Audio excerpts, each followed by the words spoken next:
Hi, everybody. Happy Sunday. Welcome back to the 7 Pieces of True Healing series. We're on day 3 today. So just scooting right along. And I'm so grateful again to those that are tuning in and watching the replays and commenting and sending me messages. This is really amazing, and it's really an honor, and yeah, it's humbling to share and to be here with all of you in this space. So thank you. And let's dive in. All right. So, part 3, like I said, we have covered deep and whole embodiment and what that really means and what that looks like. And we, on day 2, went into embracing our creativity and sexuality and what that looks like. And that was yesterday, so today's day 3. That was a really fiery session. I was definitely on one. So there is some amazing information in there. If you've missed any one of these, I highly recommend going back into them. So as I've said, these 7 pieces are in no particular order. However, starting with embodiment, that's like your solid foundation. That's kind of where everything else is going to come from, is pretty necessary. Everything else after that is always going to be kind of in a spiral, in an ongoing process that doesn't fit into any plan or any linear equation, because quite frankly, nothing in life does. And especially when we're rediscovering ourselves, that really doesn't ever go to any type of plan. So I just want to make that clear. These are in no particular order. But sincere, deep, whole embodiment ensures that we are present with what actually is. We're experiencing through the senses, and we're allowing this vessel to be the teacher, the guide, the translator, the vehicle that it's meant to be. So everything else stems from that. When we're truly embodied, we're clearer, and we're dropping out of the illusions and clouded perceptions of the ego and the mind. So, hi Tori, hi Yvette. Welcome, welcome, welcome. So each of these 7 pieces play into each other, and each is vital because they're all inextricably linked to each other. And without all the pieces at play, true healing isn't possible. So I've talked about this a lot. True healing is an integrative, holistic approach. That means we are looking and being with all pieces of us. All is welcome. Especially the pain, the trauma, the suffering, the challenges. Those are where we harvest the wisdom and the experiences and find the pearl and extract our purpose. That's where all of this really comes from. And that's quite juxtaposed to what we've been taught, which is pacifying symptoms, bypassing, and doing whatever we can to fix it and make it go away, right? Just like, this sucks, I want it not to suck. I have a headache, give me an Advil. And, we aren't taught to, why am I having a headache? Let's dive deeper. Why am I constantly attracting shitty relationships? Instead of projecting onto the other, let's dig deeper. So true healing is not always easy, and it's not always sexy. That's not a quick fix. And it is the only way to really get that sustainable, beautiful thing that we're looking for. I'm having okay. Anyways, I wish I could not see myself. Is that a possibility? Because I'm just distracted by me. So, the subtle always creates the gross. I'm going to tattoo this to my forehead. It is my kind of signature premise around all of the work that I do. The subtle always creates the gross. Always. Everything that is challenging in your physical existence, meaning your physical body, your health, your relationships, your work in the world, just your life in general. So these tangible aspects, anything that's challenging there is the result of something that is amiss on your subtle behind the scenes realms. So these gross tangible aspects are simply put together by subtle building blocks of your intangible realms. So these intangible realms are your emotional, mental, and spiritual or energetic levels of your existence that are dictating everything, and they're the little building blocks of your physical experience. Yeah. So the subtle to gross, little tiny particles to dense creation. If this is sounding woo, look at your body. It's trillions and trillions of teeny tiny little cells and particles that are vibrating just so to make you, or a Devon, or Devon's shirt, or a crystal, or a tree. Same concept. So we all have these, so I'll back up real quick because you're probably like, my physical, emotional, mental, what layers? We all have these 4 layers of our being: physical, emotional, mental, and spiritual, or energetic, depending on what resonates with you. And if spiritual is kind of a loaded word or a loaded concept for you, you can think about it as your kind of energetic, more nuanced layer. And yes, many other philosophies and teachings talk about many more bodies. In Kundalini Yoga, for example, they talk about 10 bodies. And so for the sake of simplicity and my teachings, let's just stick with the main 4. All right, keep it simple. So the physical, like I said, is the dense, tangible result, the product of lots and lots of subtle imprints and subtle creations that have come together. These subtle imprints, so your undigested traumas, your unprocessed emotions and grief, and your mindsets and your habits and your beliefs and your ancestral woundings or ancestral makeup, are dictating everything. Everything. Therefore, your physical existence is simply a mirror of your internal workings and the internal workings of those that were here before you. So we've discussed all of this at length in previous videos. I just kind of wanted to catch up and give a little introduction before we segue into personal power. And so, yes, we've discussed 2 pieces of the 7 pieces so far: deep and whole embodiment, and then creativity and sexuality was yesterday. And today, it's exercising personal power. And I talk a lot about true power, especially as it relates to authentic, true healing, or wholing, as I like to call it. Because healing can kind of have that negative connotation where, like, there's something wrong with me, I need fixing, and I'm just so wrong. And so I kind of like wholing, because it's like I'm remembering my pieces. So true power, it is subtle. And if we think about the subtle creating the gross, those subtle pieces are your most powerful pieces because they're literally coming together in any given moment to dictate your decisions and your makeup and your body and all of these things. So true power is also very subtle, right? Like not what we've been taught or shown. True power is subtle. It is persistent. It is poised. It is present. It is graceful. It's mindful. It's spirally. It's fluid. It's not brute force. It's not sheer willpower. It's not unruly or harsh or abrupt or dominating. And we've been programmed to almost fear power and to not understand it and to have almost like a negative view of it and to shun it because it's bad, right? And as I discussed in yesterday's session with creativity and sexuality, which is another topic that many of us shun and fear and misunderstand and ignore, our power and our primal, pure, life-giving, vital force is what makes a human a human.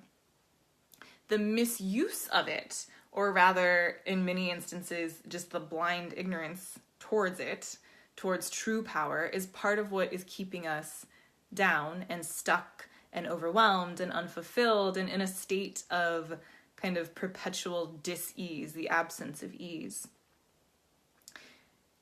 And I'd just like to invite you to shift that and to think about it this way. You are the creator of your own experience. One of the greatest jokes, I think, of our existence is that we're powerless. And when we really think about it, we, you, I, have created everything in our physical existence. through the subtle, intangible building blocks of our being, we've literally created everything in our physical existence. Our thoughts, our beliefs, our habits, our choices, our mindsets, our energetic imprints, our undigested grief, unprocessed traumas, our relentless inner critic, you know, that little bastard that's like loves to get at you. All of these things literally drive and create everything. So I am the creator of my own experience, and you are too. Perhaps you desire some type of change, right? Like some healing, some clarity, some relief from symptoms of some type of dis-ease that you're experiencing in your life. You know, health challenges, body challenges, relationship struggles, actualizing like meaningful, purposeful work. Like, what does that even mean for me?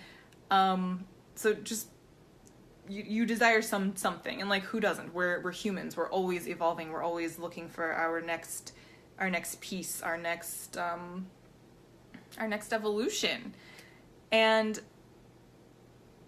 so you look at these challenges or these symptoms, and I use challenges and symptoms blah, blah, blah, blah, interchangeably. We tend to think of symptoms as some type of physical body response, but like I've said, anything in our physical experience is all the same, and it all goes back to the subtle imprints that are creating the physical experience. So the subtle is creating everything, and whether it's health or relationships or the way you treat your belongings, if you're careless with them or you really treat them nicely, the way that you drive, the type of laundry soap that you use, like all of these things come from the same place. So challenges and symptoms can really just be thought of this as the same. So if you ever hear me use them interchangeably, that's why. So anyway, back to power. You desire change. You desire relief from the challenge, the symptom. Once we can realize that we've actually created it all and can work backwards, we get to use our power to destroy and then recreate in the manner that we actually intend.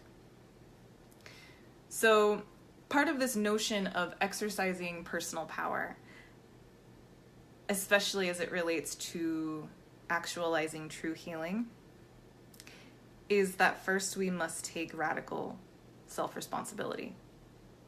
Like radical self-responsibility. It can feel uncomfortable at first to step into that role and to take that responsibility. It can feel daunting and scary and overwhelming, and like, I know in my experience it was like, well, I didn't ask for these ways. I didn't ask to feel this way or to think this way. I didn't mean to create and I've been using my own health examples, and you know, there's tons of challenges or experiences we can all pull from, I'm sure. And I've been using my own health examples that I've struggled with since I was young throughout this series, so I'll just keep going. You know, it's like, I didn't want to have really effed up hormones. Like, I don't enjoy that my cycles are wonky, or that when I'm really pushing myself past my limits, as I shared in the first video. It's so funny. A true kind of teacher, healer, whatever, always pulls from their own experience and always shares the medicine that they need the most. And I have a history of pushing myself past my limitations, despite my vessel saying, yo, girl, like, can we slow it down a little bit? And she talks to me. And part of the way that she's been talking to me this week is through the old hormonal issues acting up again.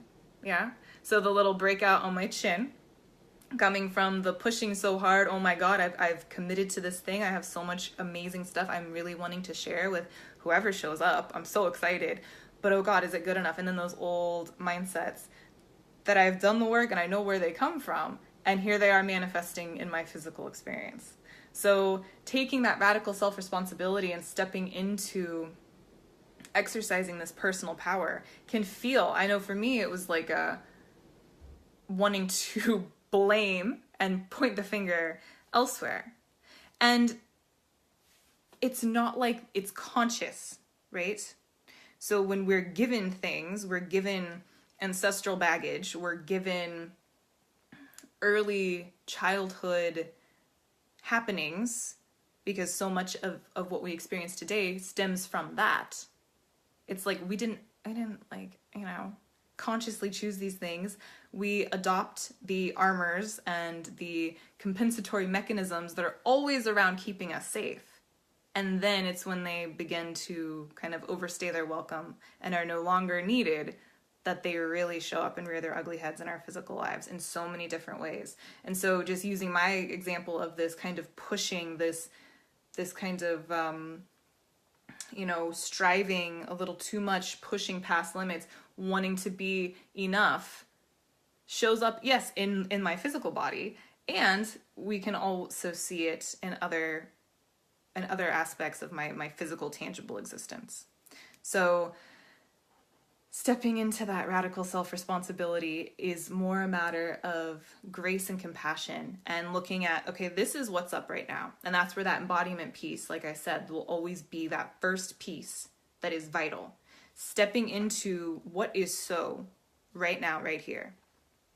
Like, what is? Let me just see it clearly as the observer. Let me get very detailed and very embodied about what the challenge is and what is and is not working, so that I can then step in and employ these other aspects, these other pieces, and really harvest from the challenge.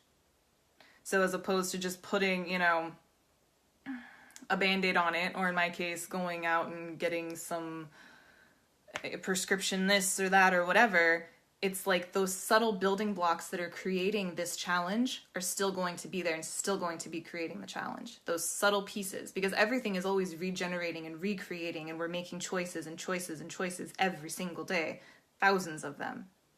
So until those subtle pieces are shifted, that outcome is always going to be the same.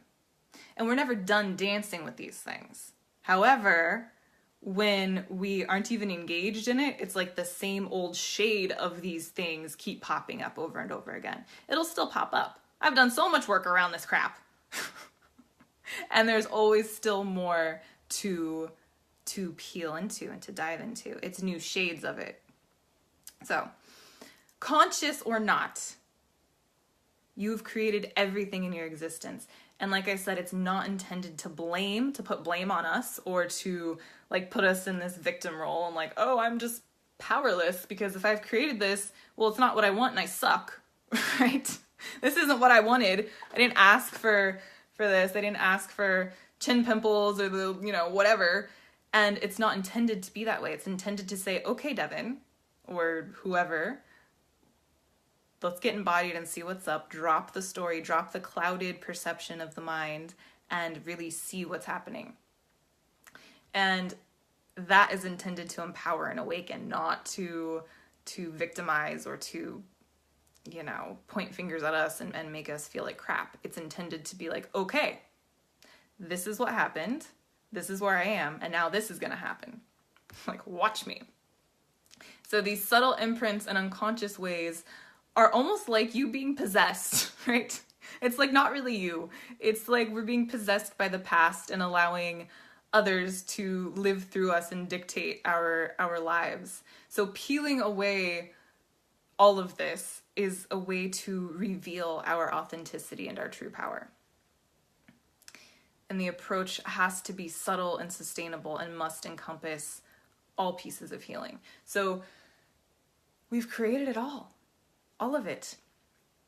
The weight, the ill health, the poor relationships, the shitty work, all of it, we have created it. How empowering is that? Because if we've created all of that, then we can create something else. So it's not like this is the end all be all, I've created this, I suck. It's like, no, look how freaking powerful I am because I created this. It's not what I wanted per se. It's not what I intended. This was kind of a subconscious creation, but hot damn, that's some power. If that's what I can create from a subconscious kind of sleeping place, what's possible for me from a intentional, empowered, conscious place? Like, holy crap. So much is possible. So you created it, you can destroy it. And you can destroy it with new internal programming, conscious, awakened internal programming, and support for the tangible realms, like supporting any ill health or challenges in the physical body, challenges that are more tangible. We can support that while also supporting the shift behind the scenes simultaneously. Because the dense physical parts of us, they're denser, they're heavier, they take time to catch up. The physical body is always kind of that last product. Our minds are quick, right? We can have insights and awakenings like 20 times a day, just like, oh my gosh, so all these new things. But that doesn't make, the hormones rebalance automatically. It doesn't make us finally like, oh, this is why I hold on to weight. Just drop it automatically. Like the physical product is dense and heavy, and it takes time for it to catch up. So we can support it while reprogramming, and then it's like, oh my God, watch me create. I am so effing powerful. Hi, Lulu. So always remember that you are the architect, you are the creator, and you are neither helpless nor powerless. You are quite the opposite. So I always leave you with, in these sessions, questions that I'd love for you to journal on or meditate on and share any insight. And I always leave you with a practice. So I invite you to sit with these questions. And like I said, I love journaling. Journaling is so powerful. Like real with an actual utensil, right? Not typing. Like that pen, pencil, whatever, hand-eye brain coordination is really powerful and profound. So what is your relationship with power? Do you fear power? Do you embrace it? Do you feel powerful? And what does power mean to you? Are you able to recognize yourself as the creator of your own experience? What were your earliest messages about power? And during which times in your life have you felt the least powerful? Right? And this is where some of that resistance and struggle can come into play, because, we're human, and part of the nature of being a human is we're going to experience traumatic events and grief and pain and sorrow. It's just kind of, it's the package deal, right? And so when we're in those situations or have experienced something like that, those are the ones, for me especially, where it's like, me, the creator, me, powerful, when I'm up against that, like, it really creates that resistance. And that's where there's so much magic and so much growth and learning and peeling away of these layers that can take place. So really snuggle into what situations, people, events, etc., and times in your life have you felt the least powerful? And what do you need to forgive and transmute in order to heal your relationship with your personal power as a result of those situations? And I say transmute over let go because, and this could be a whole other video, so I'll stifle my rant so we can get to the exercise that I wanted to share for today, and you can go on with your Sunday. But I have a problem when we're told to let go of something. Yeah, exactly. It is real alchemy, that totally. So I use that very intentionally. I don't use it as like a buzzword. I'm so cool with my alchemy talk and my transmutation. No, I'm using it very intentionally, because to tell someone to let go of something is bullshit, and it's also impossible because you've experienced it. That experience cannot be taken away from you. The impact of the experience cannot be taken away from you. So any type of trauma, any type of challenge, any type of grief or time that you felt super powerless, whatever it is, those things happen to you. You now carry them. They're literally in your body. Those times changed your physiology. They changed your DNA. They restructured you from a physiological, scientific level and an energetic level. So you are forever changed. You are carrying this thing. It is literally, it's happened to you. You can't let it go. And so many of my clients struggle with that. You know, I just want to let this go. I wish I could just let this go and my life could be so much better and I'd have so much more inner peace and I'd be like 100% enlightened. Right now I'm like 95% enlightened, and I'm like, because you can't just let it go. What we can do is transmute it, change our relationship with it, turn it from this heavy, whatever way that we're engaging with it that is feeling like such a burden and a struggle and something that is causing us so much grief, right? Like, why can't I just let it go? Change it from that into the gift that it is. And I say this all the time, like, your true purpose in life, your gifts, your offering, your meaning, all of this kind of magical stuff that we're looking for, like, what's my purpose, lie within your greatest challenges. That thing that you just don't want to look at, that thing that is so painful, the thing that you can't forgive, or that thing that you want to let go of so badly, that is where the magic that you're really seeking, that's where it lives. So you got to get down in there and be with the things that are just so painful that you're like, I want to let go of it, or just that's your cue to look deeper. And we all know what those things are. We all have that thing. We all have that thing that we like, whatever makes you feel really yucky, or really, I don't want anyone to know this about me, or that really painful, just visceral, like, I could never forgive that. But whatever that is, we all know it, and we all have at least one. And it's in there that all the answers that you're looking outside for, like, you know, looking to what's the next great course I can take, or like the next person I can follow, or the next diet trend I can hop on, or the workout plan I can start, like all these things that are keeping you in perpetual lack and searching and looking outside. The answers to all of those things, and the things that will get you off of this train of a hamster wheel, rather, of like, it's something outside of me, it can't possibly be this thing. No, it's that thing. It is. It's totally that thing. Trust me. Wish it weren't, and it is. And it is so worth it. Definitely worth it. So, what the hell was I even saying? Right. Why I don't say let go, because let go is bullshit. You don't want to let those things go. They're in you, so you can't let go of them. It's so much a part of you. It's like, oh, I wish I could just let go of my arm. Like, I want to let go of it so badly. Like, no, I actually don't. I really enjoy my right arm. I don't want life without my right arm. I'm very grateful and blessed to have my right arm. So it's just as a part of you and just as vital to your existence as your right arm. And I truly am sorry if I've offended anyone who is watching and they do not have a right arm. Not my intention. I was making a point. So we transmute, we don't let go. And on that note, where were we? The exercise. I'm going to take a sip of tea really quickly. My baby brother, who is ginormous and not really a baby anymore, I have a French bulldog, and I know, I have become that person. And he was on a road trip and stopped at the Mack truck store because he thought that the bulldog looked like my little Frenchie. They're kind of similar, but anyway, hence why I have the Mack truck tea thing. And we have nettles and raspberry leaf in here in case anyone is curious.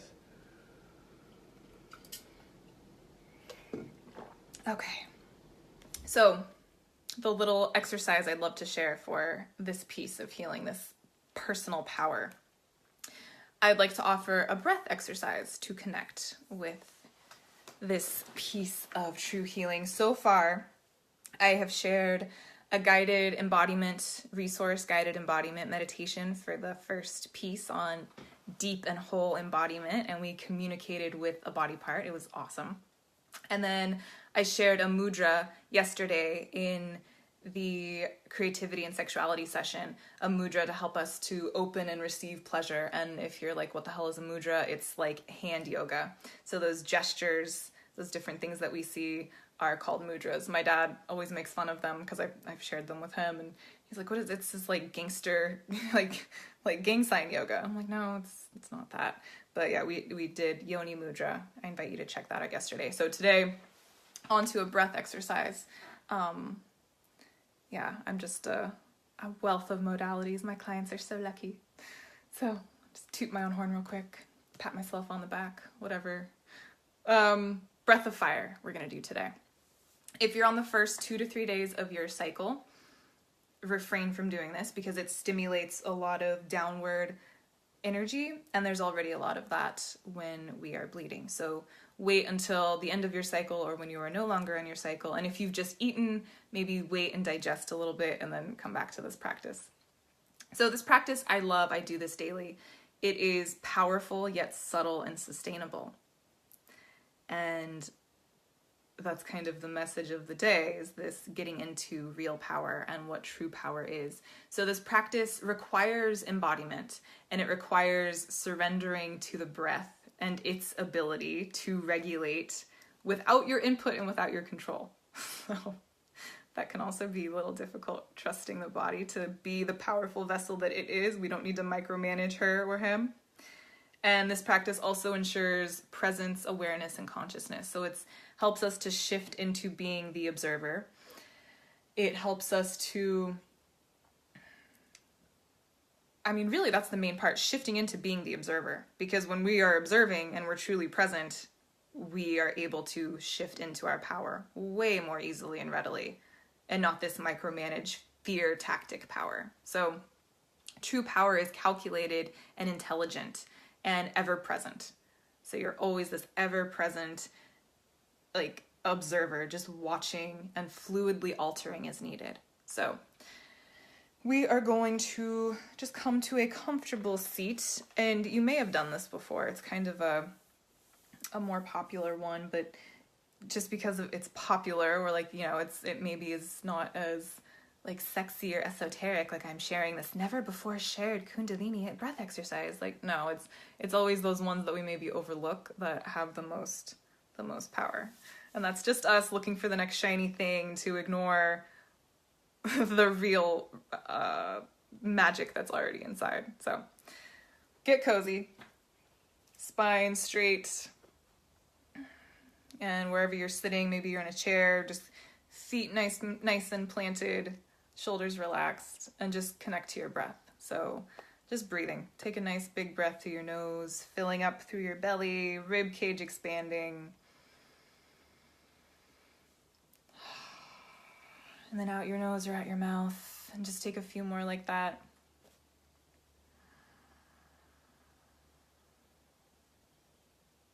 And just let your hands relax on your legs.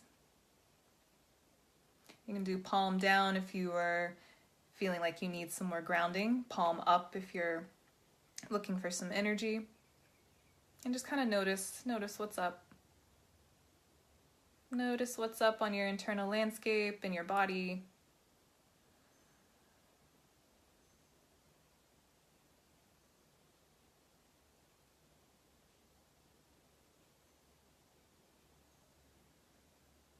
And notice how your body responds when I say power.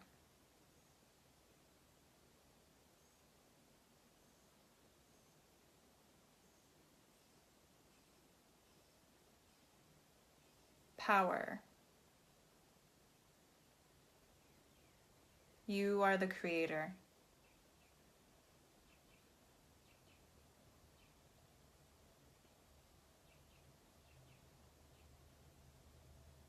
You are the creator. Just noticing how the body responds, how the breath responds. Becoming more present, more here. Feeling your bottom supported in your chair.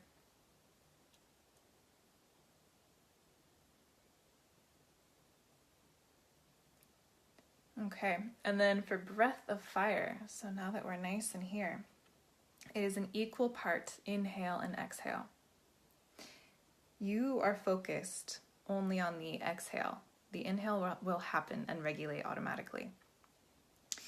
You are pumping from the navel point.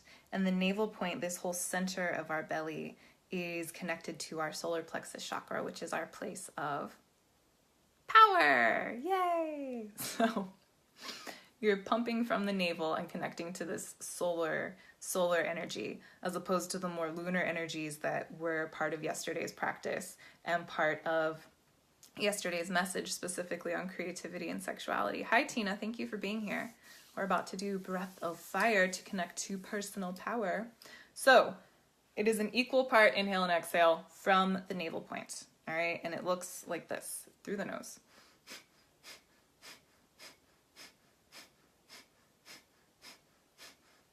So I'm focusing, my navel pumps in, I exhale. The inhale and the relaxation of the navel happen automatically because I have, so when that little inhale that you hear and that happens, just happens. So try it, give it a few rounds.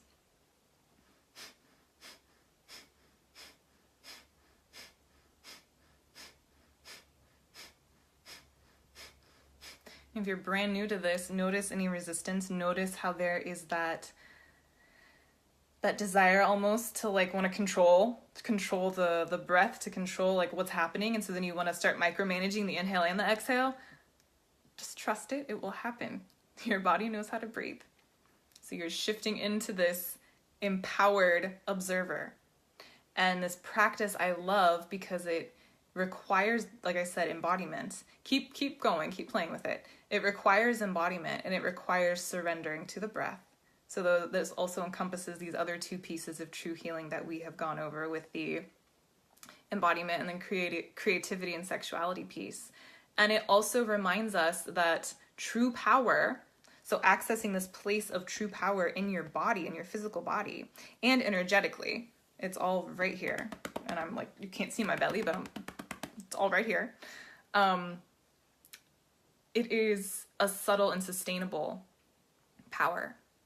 It's not that brute force, which is kind of like a short-lived and chaotic and not intentional. This practice gets us very intentional and very connected. And when you drop into it, you can go for a really long time. And when you first start it, because it's foreign and because the concept itself is also foreign, the concept of true power, the body doesn't know how to respond. So as you start to deepen into the concept and change those subtle levels, right, shifting those subtle levels, the body will respond, and you can play and do this practice for 10, 15, 20 minutes.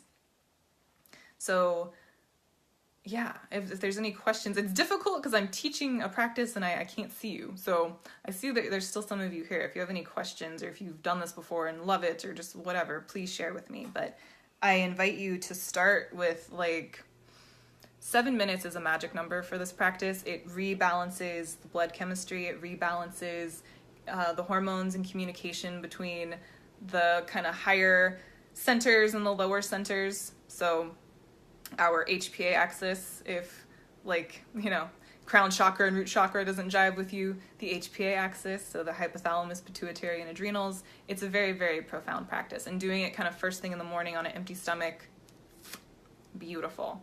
You'll be set up for the day, all in your power, core activated, and in that subtle, soft power, that graceful power. That's true power. And when we can shift into that, this integrative, true healing is so just like you're on your way. So that's all for today.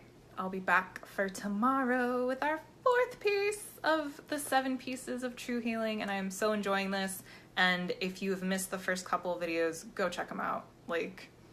I am not the kind of person that does a lot of I'm so cool, look at me, but no, I'm so cool. These couples, the last 2 and today's, awesome shit. So go check them out.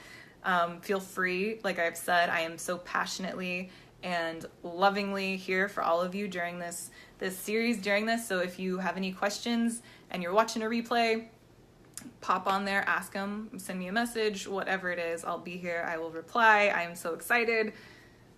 I love you. And yeah, that's it for today. Yvette, you are so, so welcome. All right.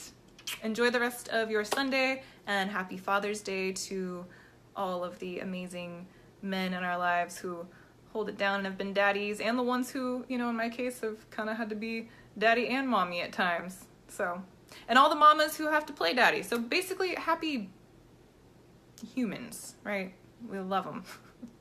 Thank you.